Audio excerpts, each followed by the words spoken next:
Welcome back to your channel easy notes. Unit 3 तो ख़त्म होने वाली है, मतलब हमारी फाइनेंशियल अकाउंटिंग की यूनिट 3 का ये लास्ट वीडियो है।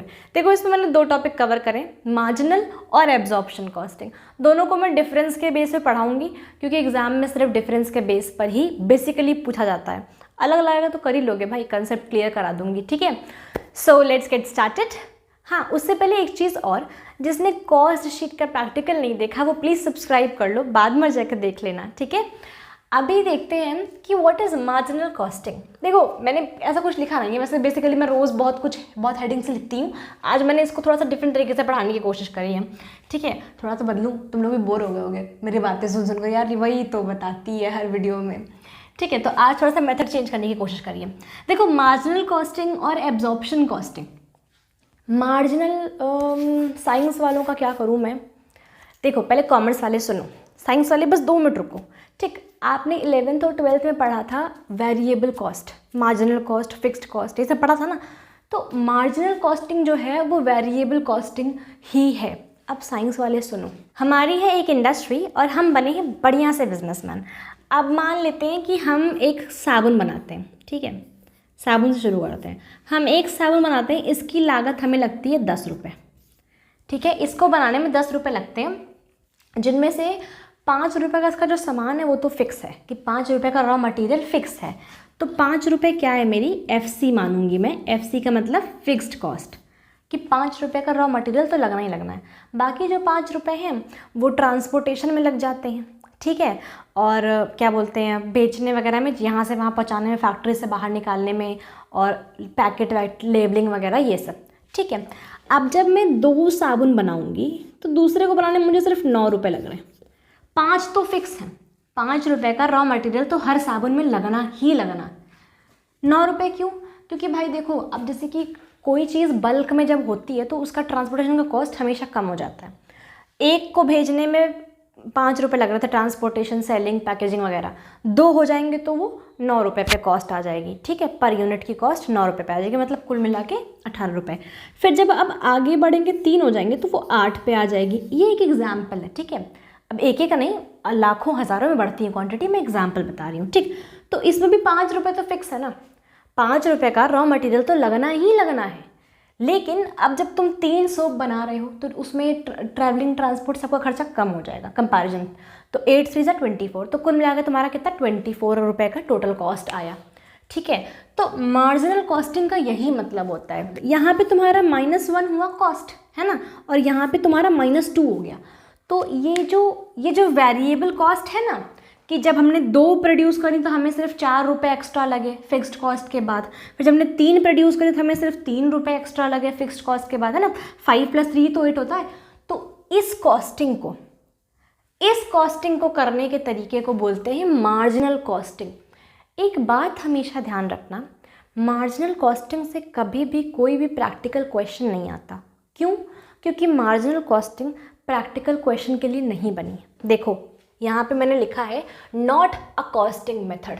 मार्जिनल कॉस्टिंग सिर्फ और सिर्फ मैनेजमेंट के लिए किया जाता है।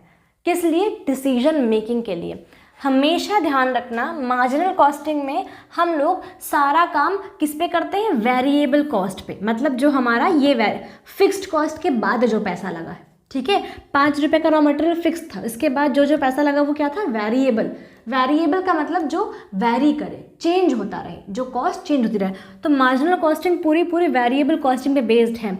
इसका काम मैनेजमेंट में इसलिए होता है क्योंकि मैनेजमेंट का काम ये देखना होता है कि हमारे पास जितना रॉ मटेरियल है, जितना लेबर है, जितनी जगह है, जो फैक्ट्री है, उसके अकॉर्डिंग हम कितना प्रोड्यूस कर दें कि हमें घाटा ना हो, ठीक है। उसके अकॉर्डिंग हम कितना प्रोड्यूस कर दें कि हमें घाटा ना हो। अब जैसे कि वो एक साबुन प्रोड्यूस करते, उसको लगाने, बेचने, ले जाने सब में 10 रुपये लग रहे थे, पर उनका बिक रहा था वो 8 रुपये का। मान लेते हैं कि उनका बिक रहा था वो 8 रुपये का, क्योंकि बाकी मार्केट में जो साबुन की कंपनी है उनका भी प्राइस 8 रुपये पे चल रहा था। तो कंपटीशन की वजह से 8 रुपये का बेचना पड़ा, 2 रुपये का नुकसान हुआ। फिर 2 बनाए जब उन्होंने तो 9 रुपये का बन रहा था, 8 का बिक रहा था, 1 रुपये का नुकसान हुआ। फिर जब उन्होंने 3 बनाए तो 8 का बना और 8 का ही बिका। तो ये तो विन विन सिचुएशन हो गई, ना लॉस हुआ ना प्रॉफिट हुआ। तो ये तो इक्विलिब्रियम पॉइंट आ गया। जब वो 4 बना लेंगे, खुद देखो, जब वो 4 बना लेंगे तो उसका प्राइस हो जाएगा 7 रुपये, हो जाएगा ना, तो वो 8 का बिकेगा, अब उन्हें 1 रुपये का प्रॉफिट होगा ना।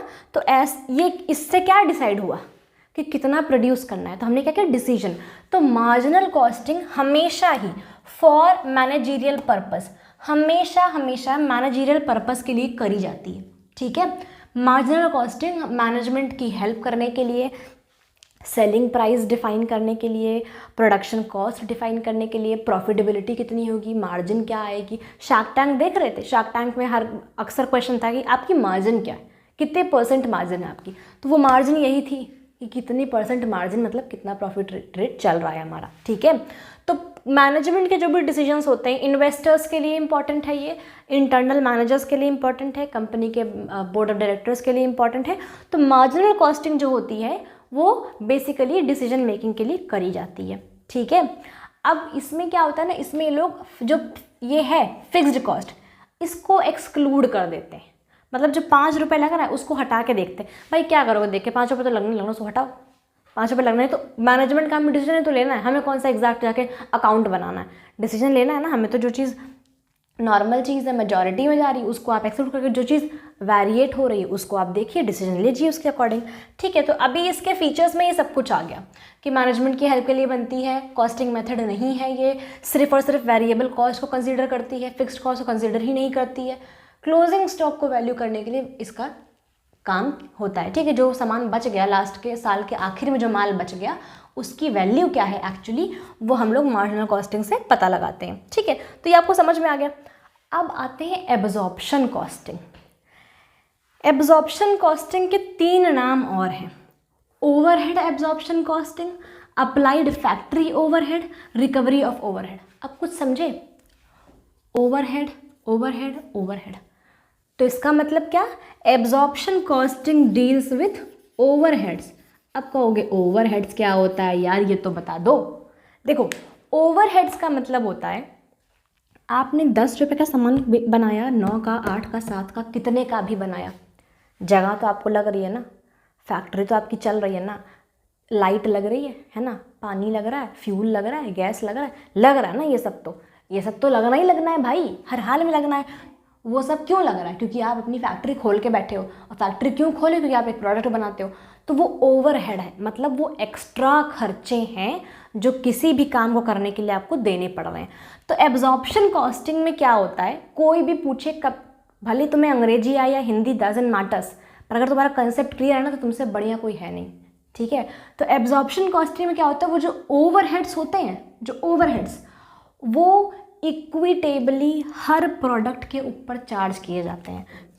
इसमें बस इतना होता है कि जो भी ओवरहेड है, अगर मान लीजिए 100 रुपये का ओवरहेड है, अगर मान लीजिए कि 100 रुपये का बिजली का बिल, किराया वगैरह है, और तुमने जो है 10 प्रोडक्ट बनाए हैं, ठीक है, 10 प्रोडक्ट की यूनिट बनाई है, तो इसको बराबर बांट देगा, मतलब 100 डिवाइडेड बाई 10 करके सारे प्रोडक्ट में उतना पैसा जोड़ देगा, मतलब सारे प्रोडक्ट में 10 रुपये जोड़ देगा वो, ठीक है, सारे प्रोडक्ट में 10 रुपये वो जोड़ देगा, ठीक।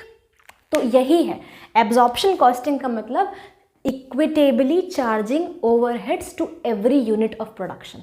जितना भी आपने प्रोड्यूस किया है सबके ऊपर ओवरहेड का इक्वल चार्ज, बस खत्म। तो एब्जॉर्प्शन कॉस्टिंग क्या है, कॉस्टिंग का मेथड है, it is a method of costing. Marginal costing का मेथड नहीं है। एब्जॉर्प्शन कॉस्टिंग में वेरिएबल कॉस्ट को इंक्लूड नहीं किया जाता, मार्जिनल कॉस्टिंग में वेरिएबल कॉस्ट को इंक्लूड किया जाता है। एब्जॉर्प्शन कॉस्टिंग में सारी चीज़ ओवरहेड के बेस पे होती है, मार्जिनल कॉस्टिंग में ओवरहेड को इग्नोर किया जाता है, फिक्स्ड कॉस्ट को इग्नोर किया जाता है, ठीक है। एब्जॉर्प्शन कॉस्टिंग में कहीं भी सम टोटल नहीं होता, क्योंकि यहाँ पे डिवाइड कर देते हैं ये लोग कि जो है सब में बांट दो, किसी एक के यूनिट के ऊपर हम सारा खर्चा नहीं देंगे, जितनी प्रोड्यूस हुई है सब थोड़ा थोड़ा देंगी, ठीक। लेकिन मार्जिनल में क्या है कि ये डिसीजन मेकिंग के लिए, तो इसमें कहीं भी ऐसा मिला के या फिर बाइफरकेट करके नहीं किया जाता, ठीक है। एब्जॉर्प्शन कॉस्टिंग में हम देख सकते हैं कि हमारा ओवरहेड कितना आया है हर यूनिट के साथ, और मार्जिनल कॉस्टिंग में हम देख सकते हैं कि हमारी फिक्स्ड प्राइस क्या थी और वेरिएबल क्या थी, क्योंकि ये दोनों को अलग अलग कर देता है, ठीक है। एब्जॉर्प्शन कॉस्टिंग में जो ओवरहेड होते हैं हम सब में जोड़ देते हैं। 10 रुपये का ओवरहेड है, हमने 100 रुपये का सामान बनाया, उसमें हमने जोड़ दिया कि इसको बनाने में 110 लगा है, क्योंकि फैक्ट्री का तेल, फ्यूल, बिजली का बिल सब तो आया इसकी वजह से, तो हमने 10 रुपये जोड़ दिए, 110 कर दिया। तो जो एब्जॉर्प्शन कॉस्टिंग है ना, वो जब वो कॉस्ट प्राइस में जुड़ी हुई है तो प्रॉफिट के अगेंस्ट चार्ज करी जाएगी, प्रॉफिट में से काटी जाएगी ना, ऑब्वियस सी बात है भाई, काटी जाएगी। जब तुमने कॉस्ट में जोड़ रखा है तो प्रॉफिट में से तो काटना ही पड़ेगा उसको, ठीक है। और मार्जिनल कॉस्टिंग क्या होती है? मैनेजर्स के लिए होती है, ठीक। ये बेसिकली सिर्फ मैनेजमेंट पर्पस के लिए होती है। एब्जॉर्प्शन कॉस्टिंग जब प्रोडक्शन हो जाता है तब बनाई जाती है, क्योंकि भाई जब प्रोडक्शन होगा तभी तुम्हें पता है ना, एब्जॉर्प्शन कॉस्टिंग तो एग्जैक्ट होती है। और मार्जिनल कॉस्टिंग क्या होता है? बिफोर प्रोडक्शन भी बना सकते हैं, ये देखने के लिए कि किस हद तक प्रॉफिट हो सकता है एज अ गेस, ठीक है। और ये बिफोर प्रोडक्शन भी बना सकते हैं, क्योंकि हमें पता है कि हम कितना कर पाएंगे कितना नहीं कर पाएंगे, ठीक। तो ये थे कुछ डिफरेंसेस, कुछ फीचर्स में से ही एडवांटेज होगा, डिसएडवांटेज होगा। अब इसमें जो था ये आपका होमवर्क है, ठीक है, क्योंकि मेरे हर वीडियो में मैं फीचर्स में से ही एडवांटेज और डिसएडवांटेज पढ़ाती हूँ। तो अगर मेरे रेगुलर स्टूडेंट हो तो इतना तो आ ही गया होगा। अब इसमें क्या है कि फिक्स्ड कॉस्ट को इग्नोर करता है, तो ये इसका डिसएडवांटेज है, ठीक है। ये सिर्फ मैनेजर्स यूज़ कर सकते हैं, उनके पर्पस के लिए है, तो ये आउटसाइडर के पर्पस के लिए नहीं है, तो ये इसका डिसएडवांटेज है। इसमें क्या है, ये हर एक कॉस्ट पे ओवरहेड को जोड़ देता है, जिसकी वजह से प्रॉफिट कम आ जाता है। भले ही प्रॉफिट ज़्यादा हुआ पर हमें प्रॉफिट काटना तो पड़ेगा ना, तो ये इसका डिसएडवांटेज है, ठीक है।